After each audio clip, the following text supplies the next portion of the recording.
So like, how long have you lived here? What's the address to your employer? That doesn't really matter on the first phone conversation. You can get that on their pay stub, right? So what I would recommend is that you create some sort of paper application that just has the nuts and bolts.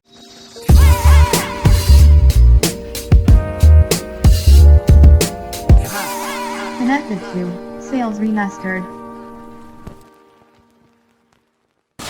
So since they're beginning right now, what's the key focus that they should, because they're worried about the script and then encompass and then pricing out and, sounding like order taker, right? What is a very good start for them to come in at? Even Jennifer was coming back from mortgage after years coming back.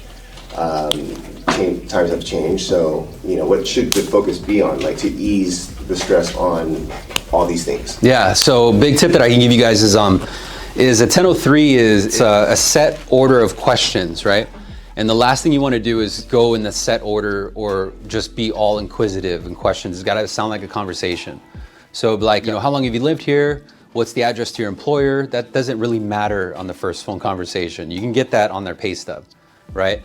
So what I would recommend is that you create some sort of paper application that just has the nuts and bolts. And the nuts and bolts is, credit, income, title, any declaration questions. Declaration questions are past bankruptcies, foreclosures, things like that. And you're just making it a conversation.